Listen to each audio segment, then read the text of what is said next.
असुर का चरित्र और एक श्री हनुमान जी महाराज का चरित्र बहुत सुंदर सुंदर। शिव का एक अंश माता अंजना के तप साधना से शिव की प्रागट्यता और शंकर भगवान की प्रागट्यता से शंकर का स्वरूप प्रकट होना। इसीलिए तो कहते हैं शंकर सुमन केसरी।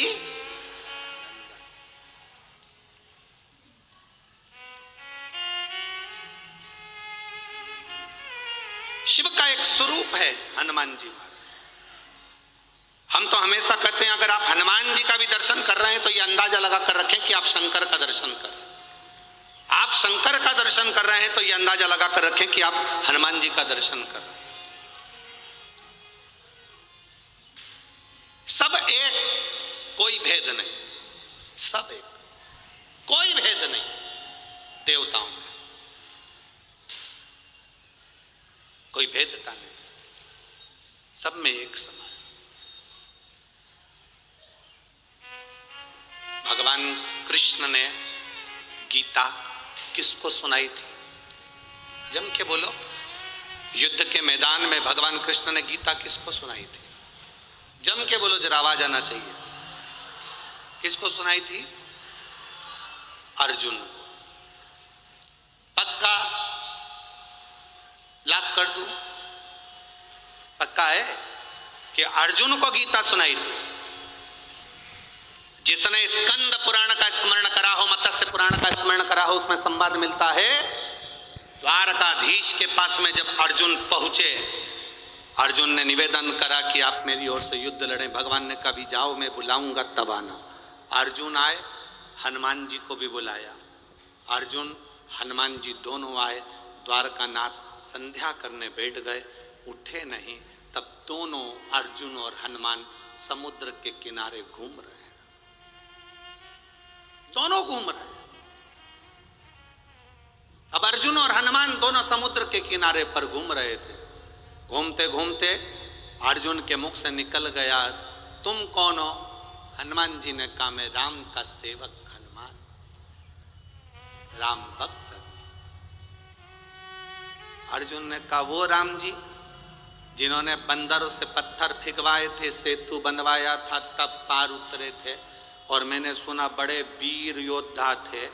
वो चाहते अगर मेरे जगह पर मैं होता तो पत्थर फेंकने नहीं देता, एक बाण छोड़ता, यहां से लेकर समुद्र के उस पार पुल बना देता।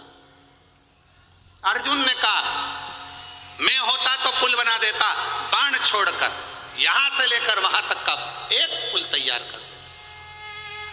हनुमान जी ने कहा, तू पुल बनाता, मेरे जैसा एक बंदर लात रखता तो टूट जाता। तू पुल बनाता, मेरे जैसा बंदर एक लात रखता, बानर, टूट जाता। अर्जुन ने कहा, टूट नहीं सकता, और तोड़ दिया तो? अर्जुन ने कहा, तू तोड़ के बता दे, मैं अपने शरीर को जलाकर भस्म कर दूंगा। पक्का? ठीक है, तू बना पुल। अर्जुन ने बाण का पुल बना दिया। हनुमान जी ने जो पांव धरा तो सब टूट के चर्र करके सब टूट गया। जो टूटा तो अर्जुन समाधि में लीन होने के लिए लकड़ियां जमाने लगे। इतने में द्वारकाधीश आकर खड़े हो गए। अर्जुन क्या कर रहे हो?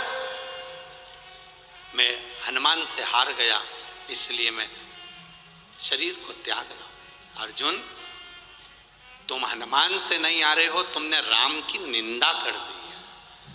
जो जीव परमात्मा की निंदा करता है, चाहे राम की करे, चाहे कृष्ण की करे, चाहे संत की करे, चाहे साधु की करे, चाहे गुरुजन की करे, चाहे शिव की करे, संसार में जन्म लेने वाला अगर मनुष्य संत गुरु भगवान की निंदा करता है तो वो कभी उन्नति की सीढ़ी पर नहीं चढ़ सकता, वो नीचे ही धकेलेगा, जाएगा जमीन, ऊपर नहीं जा सकता, ऊपर की ओर नहीं बढ़ेगा। तुमने निंदा करी है, निंदा, इसका फल तो तुम्हें भोगना ही है, निंदा। इसीलिए तुम्हारा शरीर जलकर भस्म होने की तैयारी करी है। अर्जुन कहते हैं, प्रभु प्रभु आप कुछ करिए। भगवान द्वारकानाथ ने फिर कहा कि अब मैंने नहीं देखा था, इसलिए वापिस पुल तैयार करा जाए। पुल तैयार करा। हनुमान जी से वो पुल नहीं टूटा तो हनुमान अपने शरीर को भस्म करने लगे। द्वारकाधीश ने कहा नहीं रुको, तुम भस्म नहीं करोगे, तुम अर्जुन का साथ देना, युद्ध के मैदान में अर्जुन के रथ पर तुम चढ़े रहना। हनुमान जी ने कहा मैं अर्जुन के रथ पर नहीं चढ़ सकता। क्यों? क्यों? मैं बिना सत्संग के, मैं बिना सत्संग के कहीं नहीं रह सकता। जब तक मुझे सत्संग नहीं मिले, हनुमान जी जहां कथा होती है वहां जाते हैं, कहीं सत्संग मिलेगा मैं जाऊंगा, मैं बिना सत्संग के नहीं रह सकता। भगवान कृष्ण ने कहा तुम अर्जुन का साथ दो, मैं तुम्हें कुरुक्षेत्र के मैदान में स्वयं सत्संग कराऊंगा, प्रवचन दूंगा, कथा कहूंगा, मैं स्वयं सत्संग कराऊंगा। दुनिया कहती है अर्जुन को भगवान कृष्ण ने गीता सुनाई थी, ऊपर ध्वजा में बैठे हुए श्री हनुमान जी महाराज पताका को बार बार हिलाकर कह रहे थे कब सुनाओगे सत्संग। द्वारकानाथ मुझे सत्संग के लिए लेकर आए हो, युद्ध के मैदान में 18 दिन का युद्ध है, कम से कम एक दिन तो मुझे सत्संग का लाभ दिला दीजिए, मुझे उस युद्ध में सत्संग करा दीजिए। तब भगवान कृष्ण सिंगार रथ से नीचे उतरे। रथ से नीचे क्यों उतरे थे? अगर गीता का ज्ञान देना था तो रथ पे बैठे बैठे दे देते, पर भगवान रथ से नीचे इसलिए उतरे क्योंकि भगवान ने रथ की ओर मुख करा। प्रवचन देने वाले को भक्त की ओर मुख कर कर बोलना पड़ता है। हनुमान की ओर देखकर द्वारकाधीश ने प्रवचन दिया, गीता का ज्ञान दिया।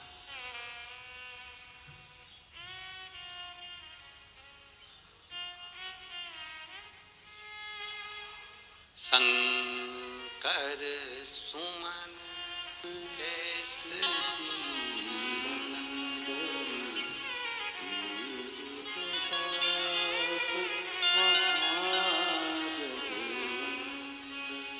उसका एक स्वरूप, उसको जाना, उसको पहचानना सरल नहीं है। जो हनुमान को जान गया, जो शिव को जान गया, उसकी जिंदगी सार्थक हो गई। जैसे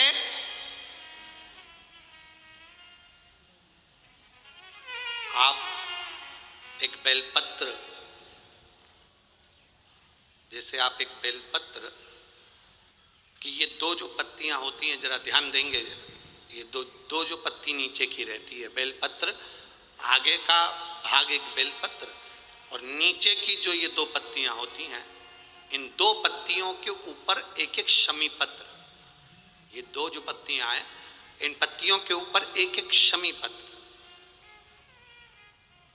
और लाल चंदन, ये रखकर कितना भी रोगीला व्यक्ति हो, रोग से ग्रसित व्यक्ति हो, जिंदगी में कितना ही दुख पड़ रहा हो, बेलपत्र की ये दोनों पत्ती जिसके ऊपर शमी पत्र रखकर, लाल चंदन रखकर श्री हनुमान जी महाराज और हनुमान जी महाराज के तीसरे नंबर के भाई श्री गतिमान जी। हनुमान जी कितने भाई हैं? 6।